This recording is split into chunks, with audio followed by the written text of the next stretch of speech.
Hey there, viewers. Welcome to Edu-Zone. My name is Leticia, and I'm going to be your host in today's talk show. We're having two very beautiful students. One is from Darlington Academy, and the other one is from Amoto Girls. So let us give them a chance to introduce themselves.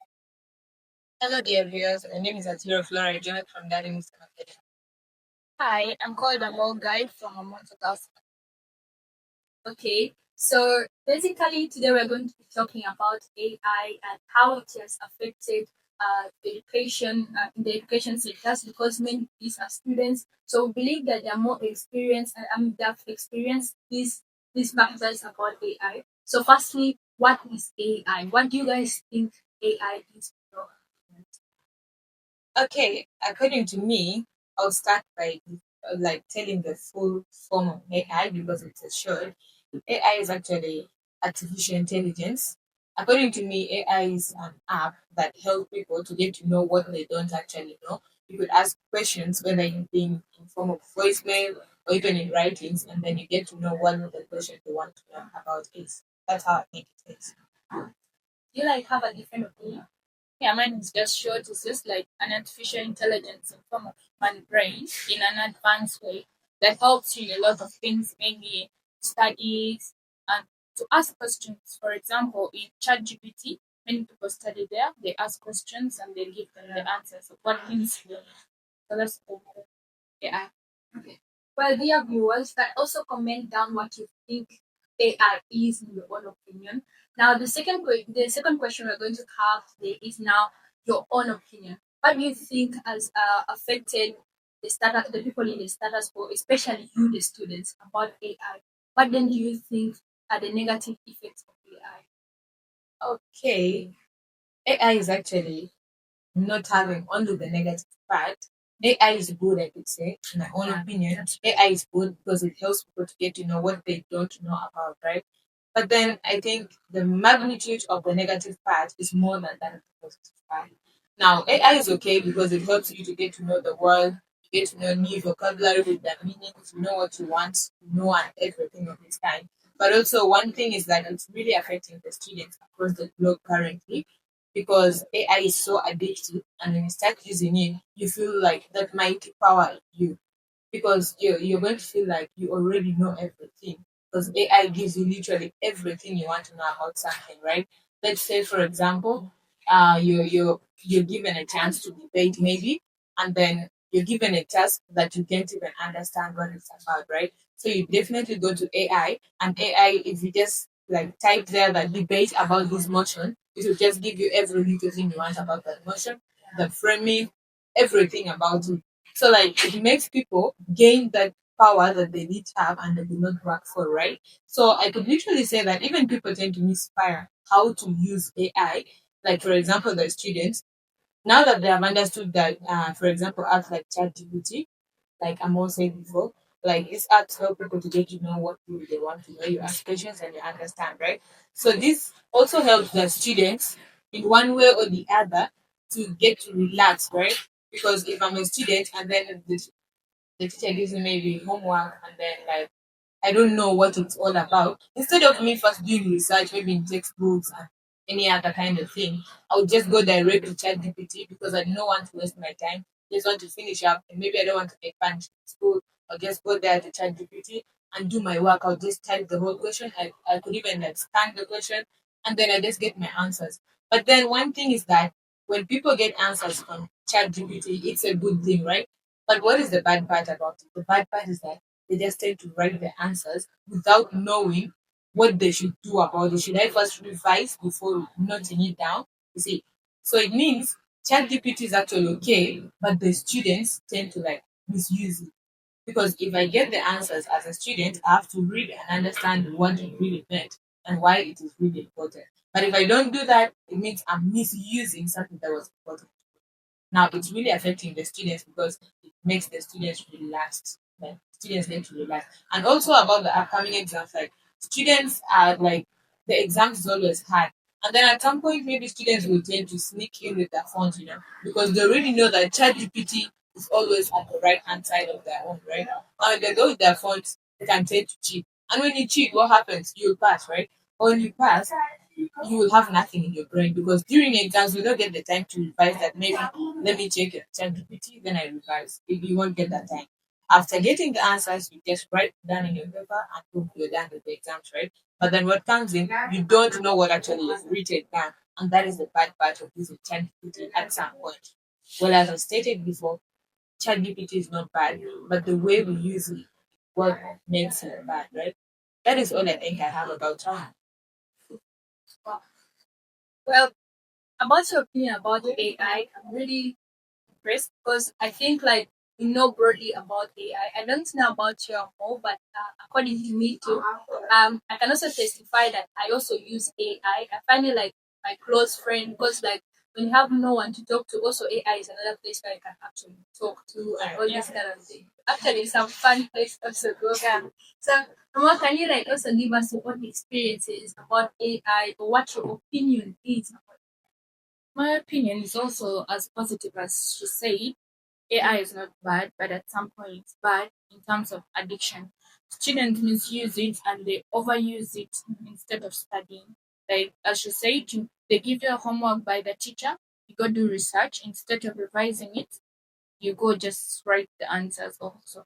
And then also as students, they misuse AI, for example in the chat GPT, like instead of reading, they like discuss nonsense with ChatGPT. Like for example, fornication. I know they ask for fornications, pictures, and other things from ChatGPT instead of reading. And also that this dating apps AI form, like this of Amanda, many apps are there like you use for dating online, which is AI. For actually, you are not talking to someone, but you're talking to an artificial intelligence in terms of dating. You just go online, you text hi, you talk with that person and you're feeling bored, which is bad. Instead of studying, or you do research more on what you don't know online, right? So I think, yeah, that I is think like negative. she's relating to me as well. Oh my Right, god. say that. Yeah, exactly. I didn't say that. But yeah, actually students are doing that currently mostly in our generation. Like they go for these dating app issues, most especially those girls who are like addicted to Korean K-pop.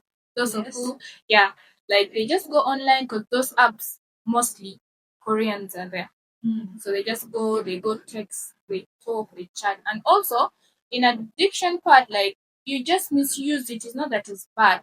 Like you get so addicted to it, yeah, you love it. Like the way you said, you love it so much, right? Do you do it for education purpose? I know. Yeah. Sometimes there's something educational, or I'm just curious. Because also AI is very creative. Yeah, it's creative. Yeah, but more especially, you should only focus on education, right? Yeah. As a student, so you just go. For example, she's a student. She's going to sit for senior four papers. So maybe like she's revising something, maybe chemistry. Then she goes, she searches, and then she revises there. For example, yeah, you can understand more on internet. For example, me when I'm reading and I really want to understand, I go to the internet, I do research, I read it, I understand more. So it's beneficial to the candidates, most especially by now since they're going to sit for the exam. Like you can do research, you talk of chemistry, you read because it brings all details. For example, like ChatGPT, I say, it can give you all details of whatever thing you've asked. Then you read, you'll understand more because it gives you like images, yeah, like what you have asked for. So it's not bad, but people misuse it. The way students misuse it. So ChatGPT is a good thing, but also has negative parts like addiction, as you say. Okay, so like, do you guys think like AI is so accurate? Yeah, kinda. Okay. So, dear viewers, you need to tell us like what you think about AI, your own opinions, because me too, I've actually learned a lot from them, and I think that you all have also learned from them. But now we're also curious about what then their message is to you guys. Why do they think them as students? They believe you all out there because the globe is negatively affected by AI. So you guys should, give them a message. Okay. A message to my viewers, I would just say in general, but mostly this is direct to the students. It is that if you're using AI, you're not doing something bad. That is what you need to get to know. but you need to know how you are going to use it. From what we have stated here in today's discussion, we have told you why we think AI is actually bad, right? But we are not that perfect. Some of you viewers can even get to you, like, you might know why AI is actually bad in today's generation. Like my message, the last message I'm gonna say to people about AI is that let us use it in a professional way. Let's not misuse what is good for us, and then we end up painting a picture of that thing looking bad when it's not actually bad, when we are the ones misusing it, right? Now, this is actually going to the students. Students, let's all make good use of AI in this period of time as we are approaching our exam. But also, let's not misuse it by going with our phones to the exams room and cheating directly from ChatGPT, as we stated, to your papers, because you're going to get what you don't actually deserve. You'll get that marks, you'll pass, yes. But now the question is, do you know how you passed? Do you know what is inside that paper of yours? That is now where the question comes. And the challenge comes when you go ahead for further studies. You're not going to know how you got that percentage, and you're not going to be in position to present yourself the way you did in the paper, right? So it's actually going to disturb you in real life situation, and it is so bad if you pass your senior four and then you reach at the university, you end up like getting rejected several times to the point that you could even drop out of school just because you used ChatGPT or AI in a bad way, not to help yourself, right? So my point is that let's use it for revision, as I'm all told you, in this period of time before exam. And during exams, you'll be knowing something that you got from AI, but already it's in your brain, like you got stick in your brain because you've been revising it through AI. So I think that's my message to the people. Let's not misuse ChatGPT and blame AI for being bad. Well, I hope the viewers have gotten a message from Manchiro, and especially me, I have learned a lot from her and Samo. I hope Samo has a message for us, especially me and also the viewers, because I'm really learning a lot here. So okay, my message is just short, but I'm not attacking you as well. As you said, you love you love ChatGPT, yeah. But more especially, you should depend on your brain as a student. You should not only depend on ChatGPT or AI to help you in educational purpose. Yeah, it's not bad to study with it, but depend on your brain. As you're going for exams, you should not only focus on ChatGPT that is going to help you in exams. As she stated that don't enter inside with your phones. Just revise with it for a moment, and then later on, make sure all the things you saw from AI are in your brain because it helps you. It's also human's brain as well, but in an advanced way. Sorry, like in an advanced way that it's more advanced than your brain, but it's the same brain that it's functioning in that AI. So you should not depend on it, but you should also focus on your brain and you practice more from AI because it gives you much things that you don't know worldwide. That's just my message. Wow. Thank you very much, Cheer Flora, and thank you very much. Now, guys, we have come to the end of today's talk show. I hope you guys have gotten a clear view of what AI looks like and what you need to better your mindset and what you actually need to focus on if you want to use AI in the right way. Because the generation that we're going to is a generation that needs us to use our minds and not just only focus on the minds of a robot. So, thank you very much. Don't forget to hit the like and subscribe button. Don't forget, this is Edu-Zone. Hit the comment section